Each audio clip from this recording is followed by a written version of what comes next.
তাহলে এই আত্মা কি?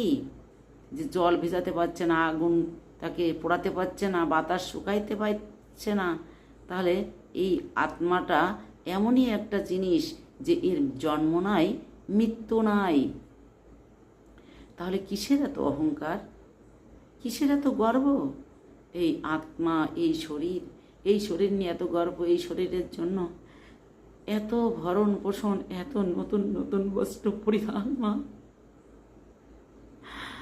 কিন্তু এই শরীর, এই নশ্বর শরীর একদিন শেষ হয়ে যাবে। তাই ভগবানের চরণে যদি না যাই, তাহলে অনাদিকাল 84 লক্ষ যোনি ভোগ করতে হয়। এত দুর্লভ মানব জন্ম পেয়ে আবার যদি 84 লক্ষ জন্ম ভোগ করতে হয়, তাহলে এখন থেকে আমরা সচেতন হয়ে যাই যে আমরা কিভাবে ভগবানের চরণে যাব, কিভাবে ভগবানকে পাব। তার জন্য আমাদের যত্নবান হতে হবে, ভগবানকে ডাকতে হবে। ভগবানের কৃপা ছাড়া আমরা ভগবানকে ডাকতে পারবো না। ভগবানের কৃপা একটা কীটাণু কীট, সেও পায়, কিন্তু সাধু কৃপা খুবই দুর্লভ।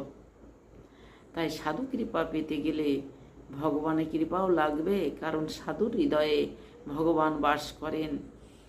তাই ভগবানকে আমরা সব সময়ে মনে রাখবো, ভগবানকে সব সময় ডাকবো, রাধারানীকে ডাকবো। রাধারানীকে ডাকলে, রাধা রাধা যদি বলি, তাহলে গোবিন্দ আমাদের পিছন পিছন থাকবেন। তাই রাধা রাধা বললে গোবিন্দ খুশি হবেন, আর কৃষ্ণ কৃষ্ণ বললে রাধারানী খুশি হবেন। ভগবান কৃপাময়। ভগবান বাঁকা রাকাকে কৃপা করতে চেয়েছিল।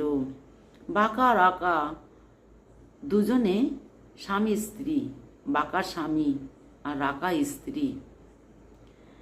তারা চেয়েছিল ভগবানের ভজন করবে।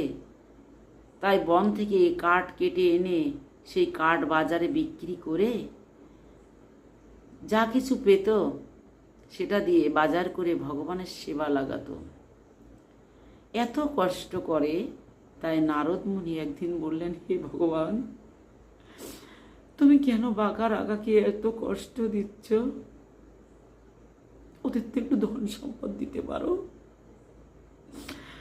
তখন ভগবান বললেন, জানো নারদ, আমি বাঁকা রাগাকে অনেকবার দিতে গেছি,